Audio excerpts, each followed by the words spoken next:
நண்பர்களே, இன்று செப்டம்பர் மாதம் 13ஆம் தேதி லண்டனில் இப்பொழுது நேரம் பிற்பகல் 2:22 ஹென்றி ஹிசிங்கர் ஒரு குறிப்பிடத்தக்க மேற்கோளை குறிப்பிட்டிருக்கின்றார். அமெரிக்காவின் எதிரியாக இருப்பது ஆபத்தானதாக இருக்கலாம், ஆனால் அமெரிக்காவின் நண்பராக இருப்பது ஆபத்தானது. உண்மைதான். மீண்டும் அதை சொல்கின்றேன். ஹென்றி ஹிசிங்கருடைய ஒரு மேற்கோள், அமெரிக்காவின் எதிரியாக இருப்பது ஆபத்தானதாக இருக்கலாம், ஆனால் அமெரிக்காவின் நண்பராக இருப்பது ஆபத்தானது. இதனை கட்டார் நன்கு உணர்ந்திருக்கிறது. வளைகுடா நாடுகள், அரபு நாடுகள் நன்கு உணர்ந்திருக்கின்றன. சரி, முதலில் டெல்-அவீவில் உள்ள இஸ்ரேலிய முக்கிய இடங்களை யமன் ஹவுதி படைகள் ஹைப்பர்சோனிக் பாலிஸ்டிக் ஏவுகணை மூலம் குறிவைத்திருக்கின்றன, தாக்கி இருக்கின்றன. பல இடங்களில் இந்த ஏவுகணைகள் வீழ்ந்து வெடித்திருக்கின்றன. டெல்-அவீவில் உள்ள இஸ்ரேலிய ஆக்கிரமிப்பு பகுதிக்குள் ஆழமாக உள்ள முக்கிய இலக்குகளுக்கு எதிராக ஏவுகணை படை பிளவுபடுகின்ற மல்டி வார்ஹெட் பாலஸ்தீனியம் 2 ஹைப்பர்சோனிக் பாலிஸ்டிக் ஏவுகணையை ஏவியுள்ளதாக யமன் ஹூத்திகள் தெரிவித்திருக்கின்றார்கள். சனிக்கிழமை ஒரு அறிக்கையிலே காசா மீதான இஸ்ரேலின் இனப்படுகொலை மற்றும் பட்டினி குற்றங்கள் மற்றும் ஆட்சியின் நமது நாட்டுக்கு, அதாவது யமனுக்கு எதிரான ஆக்கிரமிப்பு ஆகியவற்றுக்கு பதிலளிக்கும் விதமாக இந்த நடவடிக்கையை மேற்கொண்டதாக யமன் ஹவுதிகள் தெரிவித்திருக்கிறார்கள்.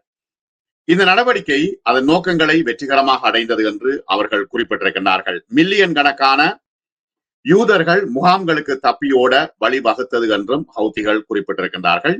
இதனுடைய சேதங்கள் தொடர்பாக இன்னும் விவரங்கள் வெளிவரவில்லை. இஸ்ரேலுக்கு உள்ளிருந்து செய்திகள் வெளியே வருவதில்லை. எங்களுக்கு காசாவில் உள்ள உறுதியான எங்களுடைய சகோதரர்களுக்கு எதிரான ஆக்கிரமிப்பு நிறுத்தப்பட்டு முற்றுகை நீக்கப்படும் வரை நாட்டை பாதுகாப்பதற்காகவும் ஆதரவளிப்பதற்காகவும் யமன் ஹவுதிகள் தொடர்ந்து நடவடிக்கைகளை மேற்கொள்வதாக உறுதியளித்துள்ளன. ஆயிரக்கணக்கான மக்கள் உள்ளுக்குள்ளே, லட்சக்கணக்கான மக்கள் பங்கருக்குள்ளே சென்று ஓடி ஒழித்ததாக ஊடகங்கள் செய்தி வெளியிட்டிருக்கின்றன. இஸ்ரேலிய ஊடகங்களும் இதனை உறுதிப்படுத்தி இருக்கின்றன. ஹவுதிகளுடைய ஏவுகணைகள் டெல்-அவீவை தாக்கி இருப்பதாக உறுதியளித்திருக்கின்றன. ஏவுகணை தாக்குதல் தொடர்பாக வான்வெளி தாக்குதல் சைரன்கள் செயல்படுத்தப்பட்டதாகவும் இஸ்ரேல் செய்திகள் வெளியிட்டிருக்கின்றன. இஸ்ரேலிய ஊடகங்கள் தெரிவித்தபடி யமனில் இருந்து புறப்பட்ட ஏவுகணை தாக்குதல் சனிக்கிழமை அதிகாலையிலே டெல்-அவீவ் மற்றும் பல இடங்களில் வீழ்ந்து வெடித்ததாக தெரிவித்திருக்கிறது. இஸ்ரேலின் மேகன் டேவிட் அரோன் MDA அவசரகால பதில் சேவை இந்த தாக்குதலினால் காயங்கள் எதுவும் ஏற்படவில்லை. ஏற்கனவே சைரன் ஒலித்ததனால் மக்கள் பங்கருக்குள் சென்று விட்டார்கள். ஒவ்வொரு நாளும் அவர்களுக்கு நரக வேதனை தான். ஏனெனில் எந்த இடத்திலிருந்து ஏவுகணை வரும், எப்பொழுது டெல்-அவீவை தாக்கும் என்கின்ற ஒரு மிகப்பெரிய பயத்தோடு தான் யூதர்கள் அங்கு இருக்கின்றார்கள். வானெதிர்ப்பு ஏவுகணைகள் செயல்பட்டதாக ராணுவம் தெரிவித்திருக்கிறது. ஹைப்பர்சோனிக் பாலிஸ்டிக் ஏவுகணை மற்றும் 3 ட்ரோன்களை பயன்படுத்தி இஸ்ரேலிய நிலைகள் மீது தொடர்ச்சியான வான்வெளி தாக்குதல்களுக்கு யமன் ராணுவம் பொறுப்பேற்றிருக்கிறது. யமன் ராணுவ செய்தி தொடர்பாளர் பிரிகேடியர் ஜெனரல் யஹ்யா சாரி வியாழக்கிழமை ஏவுகணை மற்றும் ட்ரோன் தாக்குதல்களால் பல இடங்கள் குறிவைக்கப்பட்டதாகவும், மேலும் 2 ட்ரோன்கள் தெற்கு நகரமான ஈலாத்தில் உள்ள ராமோன் விமான நிலையத்தை இலக்காக கொண்டதாகவும் தெரிவித்தார். தாக்குதல்கள் வெற்றிகரமானது என்று அவர் அறிவித்தார். என்னன்னா, இவ்வளவு தூரம் தாக்கி செல்லக்கூடிய ஏவுகணைகளை ஹவுதிகள் தொடர்ச்சியாக ஏவி கொண்டிருக்கின்றார்கள். 2023 அக்டோபரில் தொடங்கிய காசாவின் இனப்படுகொலை போர் மோசமடைந்து வருவதால் ஹவுதிகள் என்ன செய்கின்றார்கள் என்றால், இஸ்ரேலுக்கு ராணுவ வளங்களை வழங்குவதை தடுக்கும் நோக்கிலே ஒரு மூலோபாய கடல்சார் முற்றுகையை மேற்கொண்டிருக்கின்றார்கள். அது வெற்றி அளிக்கிறது. இப்பொழுது அரபுக்களுக்கு உள்ள என்ன பிரச்சனை என்றால், ஹவுதிகள் ஏவுகின்ற ஏவுகணையை அரபுக்கள் தடுத்திருக்கின்றார்கள். அது சவுதி அரேபியா தடுத்திருக்கின்றது. இப்பொழுது இருக்கின்ற பிரச்சனை, சவுதி அரேபியாவுக்கு இஸ்ரேல் விடுக்கின்ற, அல்லது வளைகுடா நாடுகளுக்கு அரபுக்களுக்கு இஸ்ரேல் விடுக்கின்ற எச்சரிக்கையை தொடர்ந்து இவர்கள் அதனை தடுப்பார்களா? இதுவரை இந்த ஏவுகணை தாக்குதலை தடுக்கவில்லை. ஆகவே ஹவுதிகளோடு சேர்ந்துதான் இஸ்ரேலுக்கு ஏதாவது ஒரு முடிவு கட்ட வேண்டும் என்று அரபுக்கள் நினைக்கின்றார்களா என்கின்ற ஒரு கேள்வியும் எழுகிறது.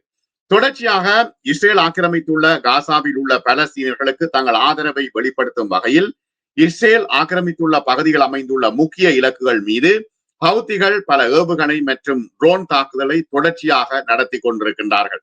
இப்ப நாங்க பார்த்தோம் என்றால் 2023 அக்டோபர் முதல் முற்றுகையிடப்பட்ட காசா பகுதியில் இஸ்ரேல் குறைந்தது 64,756 பாலஸ்தீனர்களை கொன்றிருக்கிறது.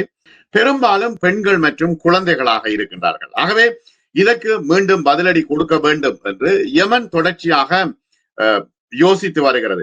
இது இப்ப அரபுகளுக்கு ஒரு பெரிய வாய்ப்பாக அமைந்து விட்டது. ஆகவே ஹவுத்திகளோடு சேர்ந்துதான் இந்த விஷயங்களை சாதிக்க முடியும். ஆகவே ஹவுத்திகளுடைய ஏவுகணைகள், ட்ரோன்களை தடுக்காமல் விட்டாலே மிகப்பெரிய பிரச்சனை இஸ்ரேலுக்கு வரும் என்பதில் மாற்று கருத்து இல்லை. ஆகவே இந்த சூழ்நிலையிலே கட்டாரினுடைய விஷயத்துக்கு வருவோம். ஏற்கனவே நான் ஆரம்பத்தில் குறிப்பிட்டது போல அமெரிக்காவின் நண்பராக இருப்பதுதான் மிகப்பெரிய ஆபத்து. எதிரிகளாக இருக்கிறது இரண்டாம் பிரச்சனை, அமெரிக்காவின் நண்பர்களாக இருப்பது மிகப்பெரிய ஆபத்து. சரி, கத்தாருக்கும் அமெரிக்காவுக்கும் மற்றும் இங்கே உள்ள அரபு எமிரேட்ஸுக்கும் அமெரிக்காவுக்கும் இடையிலே தற்பொழுது உறவுகள் கசந்தபடி இருப்பதாகவே அவதானிகள் குறிப்பிடுகின்றார்கள். டொனால்ட் ட்ரம்புக்கு கட்டார் $400 மில்லியன் மதிப்புள்ள விமானத்தை பரிசாக வழங்கிய ஓரிரு மாதங்களில் ட்ரம்ப் கட்டாரின் முதுகில் குத்திவிட்டார் என்றே அரசியல் விமர்சகர்கள் குறிப்பிடுகின்றார்கள். அதாவது நண்பர்களை பாதுகாப்பது, தன்னுடைய யாபேஸ் இருக்கின்ற இடங்களை பாதுகாப்பது ஒரு பொருட்டல்ல. இஸ்ரேல் எங்கேயும் தாக்குதல் நடத்தக்கூடியதாக இருக்கிறதா என்கின்ற பெரிய கேள்வி எழுகிறது. ஏர்போர்ஸ் இடங்கள் இருக்கின்றன, மிகப்பெரிய தளங்கள், விமானப்படை தளம் இருக்கிறது, இராணுவ தளங்கள் இருக்கின்றன. எல்லா அரபு நாடுகளையும் கைக்குள் போட்டுக்கொண்டு அவர்களிடமிருந்து பணத்தையும் வாங்கி கொண்டு அவர்களுக்கு எதிராகவே ட்ரம்ப் இப்பொழுது மிகப்பெரிய துரோகத்தை இழைத்து விட்டார் என்று அரசியல் அவதானிகள் சொல்கின்றார்கள். தொன்கணக்கான அமெரிக்க இராணுவ உபகரணங்கள் அங்கு இருக்கிறது, எல்லா வகையான பாதுகாப்பு ஏவுகணைகளும் இருக்கின்றன. ஆனால் இவ்வளவும் வைத்துக் கொண்டு இஸ்ரேலை, தன்னுடைய செல்லப்பிள்ளையை கட்டார் மீது தாக்குவதற்கு அமெரிக்கா எவ்வாறு தூண்டியது என்பதுதான் மிகப்பெரிய கேள்வியாக இருக்கிறது. அமெரிக்க முதலாளிகளுக்கு, ஒரு பெரும் ஆயுத முதலாளிகளுக்கு ஒரு பெரும் வர்த்தக சந்தையாக மிடில் ஈஸ்ட் இருக்கிறது. இருப்பினும் அது அவமானப்படுத்தப்பட்டிருக்கிறது. அதன் மண்ணை ஆக்கிரமித்துள்ள அமெரிக்கர்களால் வடிவமைக்கப்பட்ட வான்வழி தாக்குதல் இருக்குதானே, இது மிகப்பெரிய ஒரு கொடூரமான ஒரு விஷயம். தன்னுடைய நண்பரையே தாக்க சொல்லி இஸ்ரேலுக்கு அவர் ட்ரம்ப் சொல்லி இருக்கின்றார் என்பதுதான் மிகப்பெரிய சிக்கல். இதுல ஒருவேளை எல்லாவற்றிலும் மோசமான ஒரு விஷயம் என்னன்னா, இந்த ஜியோனிச வான்வழி படையெடுப்பாளர்களை விரட்ட அதன் நவீன அமெரிக்க ஆயுத களஞ்சியத்திலிருந்து ஒரு துப்பாக்கி சூடு கூட சுடப்படவில்லை. அதாவது இஸ்ரேல் வான்வெளியில் அத்துமீறி நுழைந்து தாக்குதல் நடத்துகிறது, ஆனால் அங்கே ஏவுகணைகள் இருக்கின்றன, வான் தடுப்பு சாதனங்கள் இருக்கின்றன, ஒரு துப்பாக்கி கூட அங்கே சுடப்படவில்லை. இதுதான் மிகப்பெரிய கேள்வியை எழுப்புகிறது. இது போன்ற பாதுகாப்பு ஏற்பாடுகளை கொண்ட மற்ற அரபு நாடுகள் இந்த விஷயத்திலிருந்து கற்றுக்கொள்ளுமா என்பதுதான் இப்பொழுது கேள்வி. இஸ்ரேலிய ஆக்கிரமிப்புக்கு ஒரு கண்ணியமான இராணுவ பதிலடி கொடுக்க வேண்டும், அல்லது கட்டார் மிக கேவலமான ஒரு நாடு, அரபு எமிரேட்ஸ் முதுகெலும்பில்லாத நாடுகள் என்று தற்பொழுது மக்களே நினைத்து அந்த மக்களை இப்பொழுது கிளர்ச்சி செய்ய வேண்டிய ஒரு சூழ்நிலை ஏற்பட்டிருக்கிறது என்று அரசியல் அவதானிகள் சொல்கின்றார்கள். அதாவது இந்த அரபுக்களுக்கு, இந்த ஆட்சியாளர்களுக்கு எதிராக சொந்த மக்கள் கிளர்ச்சி செய்தால்தான் இனி எதிர்காலத்தில் இஸ்ரேலினுடைய தாக்குதலில் இருந்து காப்பாற்ற முடியும் என்று ஆய்வாளர்கள் குறிப்பிடுகின்றார்கள். இந்த ஒரு கொலனியை தானே, அமெரிக்காவுடைய கொலனியாகத்தான் இப்பொழுது மிடில் ஈஸ்ட் இருக்கிறது, மத்திய கிழக்கு நாடுகள் இருக்கின்றன, பெட்ரோல் டாலர்களால் ஆக்கிரமிக்கப்பட்டிருக்கின்றன. ஆகவே உள்ளுக்குள்ள வர்த்தகம், இறையாண்மை, இந்த விஷயங்கள் தொடர்பாக முன்னுக்கு பின் முரணான கருத்துக்கள் இருக்கு. அமெரிக்காவுக்கு மிகப்பெரிய நிதி ஆதிக்கத்துக்கு உத்தரவாதம் அளிப்பவர்களாக இந்த அரபுக்கள் இருக்கிறார்கள். டொலரின் ஆட்சியை விட சட்டத்தின் ஆட்சியை பாதுகாப்பதில் அவர்கள் நிலைத்திருக்கின்றார்களா, பாதுகாப்பு உத்தரவாதங்கள் நிலைத்திருக்கின்றனவா என்ற கேள்வி எழுகிறது. இஸ்ரேலிய ஏகாதிபத்தியத்துக்கு ஏற்ப அரபு நாடுகளின் சித்தாந்த நிலைப்பாடு மாறுமா?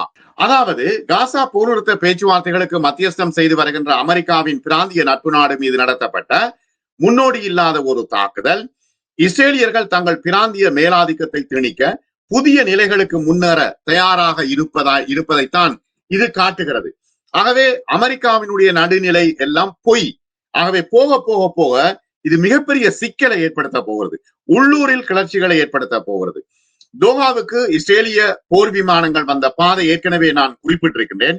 சிரியாவை கடந்து வந்திருக்கிறது, ஜோர்தானை கடந்து வந்திருக்கிறது, சவுதி அரேபியா போன்ற பல நாடுகளை கடந்து இறுதியாக கத்தார் தலைநகரில் உள்ள ஹமாஸ் அரசியல் அலுவலகம் மீதான தாக்குதல்களை நடத்தி இருக்கிறது. இது கட்டாரினுடைய பல ராஜதந்திரிகள் இருக்கின்ற ஒரு இடம், வெளிநாட்டு தூதுவர்கள் இருக்கின்ற இடம். ஆகவே இவ்வளவு ரிஸ்க் எடுத்து அமெரிக்கா இஸ்ரேலுக்கு ஏன் உதவி செய்கிறது என்பதுதான் மிகப்பெரிய கேள்வியாக இருக்கிறது. அங்கே பல நாட்டு ராஜதந்திரிகள் சுற்றி இருக்கின்றார்கள், அது ராஜதந்திரிகள் இருக்கின்ற இடம். ஆகவே இது சமாதானத்தை தொடர நெதன்யாஹுவுக்கு விருப்பமில்லை என்பது ஒரு புறம், ஹமாஸை கட்டார் மண்ணில் வைத்துக் கொள்ள வேண்டும் என்கின்ற ஒரு சூழ்ச்சியை அமெரிக்காவும் இஸ்ரேலும் சேர்ந்து ஏன் செய்கின்றன என்பதுதான் இப்பொழுது மிக முக்கியமான மிகப்பெரிய கேள்வியாக இருக்கிறது. ஆகவே காசாவில் நடைபெற்ற இனப்படுகொலையில் கடந்த 23 மாதங்களிலே பல்லாயிரக்கணக்கான மக்களை கொண்டிருக்கின்றார்கள். கட்டார் மண்ணிலே இஸ்ரேல் அதிநவீன தொழில்நுட்பம் மற்றும் சாத்தியமான உளவாளிகளை கொண்டிருக்கிறது. ஆகவே இந்த சந்திப்புகள் இருக்குதானே, ஹமாஸுடைய சந்திப்புகள் இடம் மற்றும் மாற்றம் நேரங்களை கூட துல்லியமாக கொடுக்க முடியும். கட்டார் ஏன் இந்த துருக்கியை போல மொசாட் உளவாளிகளை கைது செய்ய முடியவில்லை என்கின்ற மிகப்பெரிய கேள்வி இருக்கிறது. வெறுமனே பணமும் ஒயிலும் இருந்தால் போதுமா என்கின்ற ஒரு மிகப்பெரிய பிரச்சனை இருக்கிறது. இதற்கிடையில் கட்டார் எல்லா வகையான ராஜதந்திர உறவுகளையும் வெட்ட போகிறது, இஸ்ரேலுடனான ராஜதந்திர உறவுகளை வெட்ட போகிறது என்று தற்பொழுது குறிப்பிட்டிருக்கிறது. பொறுத்திருந்து பார்ப்போம் என்ன நடைபெற போகிறது என்று. மற்றும் ஒரு காணொளியில் நாம் சந்திப்போம்.